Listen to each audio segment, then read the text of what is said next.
Everyone welcome করছি আমার daily ব্লগে। কেমন আছেন সবাই? আশা করি সবাই ভালো আছেন। তো এদিকে আমি আমার যারা সবাই মিলে রেডি হয়ে গেছি সকাল সকাল। তো আজকে চলে যাচ্ছি মূলত একটা ধর্মীয় অনুষ্ঠানে। তো আমরা বের হয়ে গেছি সকাল সকাল সবাই, আমার নন্নসরা সহ মিলে। আপনারা ইতিমধ্যে অনেকেই জানেন যে কালকে আমার নন্নসরা এসেছে। আসলে ওনারা এখানে অনুষ্ঠানে অংশগ্রহণ করার জন্যই এসেছেন। তো এদিকে দাদাও ছিল, দাদা গিয়েছেন, উনি গিয়েছেন সকালবেলা জ্যৈষ্ঠপুরা যেহেতু আমাদের সুমনশ্রী ভান্তের বিহার, ওখানে গিয়েছেন। তো সকাল সকাল ছোয়াইং সব কিছু রেডি করে দিলাম, রেডি করে ওখানে দাদা গেছেন ওখানে ছোয়াইং নিয়ে। আর এদিকে আমি আমার নন্নসরা সবাই মিলে চলে গিয়েছি আমাদের বাড়ির পাশেই একদম কাছে যে বিহার, সঙ্গরাজ বিহার, ওখানে।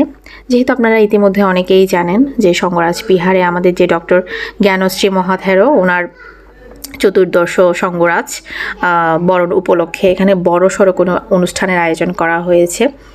তো কালকে থেকে কিন্তু আমাদের গ্রামে হুলস্থুলভাবে এই অনুষ্ঠান চলমান ছিল।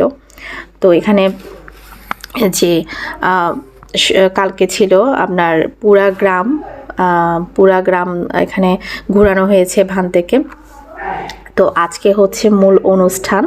তো দুপুর থেকে অনুষ্ঠান শুরু হয়ে যাবে, সভা আবারও শুরু হবে। তো সকাল সকাল চলে গিয়েছিলাম, যেহেতু সকালবেলা অষ্টপরিষ্কার সহ সঙ্গদান এবং হচ্ছে স্মৃতিচরণের সভা, সব কিছু মিলিয়ে খুব সুন্দর বড়সড় করে অনুষ্ঠানের আয়োজন করা হয়েছে। আর এখানে তো খুব সুন্দর করে সাজানো হয়েছে, অনেকেই ইতিমধ্যে এসেছেন বা আসবেন।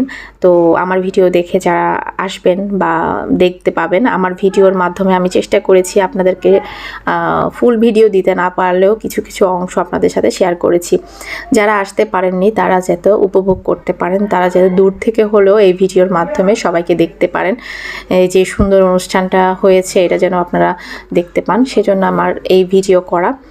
তো আসলে এই ধরনের ধর্মীয় অনুষ্ঠানে আসলে ভিডিও করতে ইচ্ছা করে না, তারপরও আসলে না করলেও নয়। অনেক দূরে থাকেন, আসতে পারছেন না, আমার এই ভিডিওর মাধ্যমে অন্ততপক্ষে তারা এই অনুষ্ঠানটা দেখতে পাবেন, দূর থেকে দেখতে পাবেন, এটা চিন্তা করে আসলে ভিডিও করা। তো এখানে খুব সুন্দর করে কিন্তু ডেকোরেশন করা হয়েছে, লাইটিংয়ের ব্যবস্থা করা হয়েছে। বিশেষ করে রাত্রে তো অনেক বেশি সুন্দর লাগে এখানকার যে ভিউটা আছে আর কি, মানে যখন চারিদিকে লাইট জ্বালানো হয়, খুব সুন্দর আলোকিত একটা মানে কি বলবো, দেখে খুব ভালো লাগে জিনিসটা। তো যাই হোক, এদিকে আমাদের কিন্তু এই যে পানি উৎসর্গ থেকে শুরু করে সঙ্গদান সব কিছু উৎসর্গ হয়ে গেছে। এবার এই যে এখন হচ্ছে মধ্যাহ্ন বিরতি। তো প্রথম পর্ব তো শেষ, এবার দ্বিতীয় পর্বের জন্য সব কিছু প্রস্তুত করা হবে। তো এখানে কিন্তু খাওয়া দাওয়ারও আয়োজন করা হয়েছে, যেহেতু আমাদের বাড়ির কাছে, তো আমি আসলে এখানে খাওয়া দাওয়া করব না।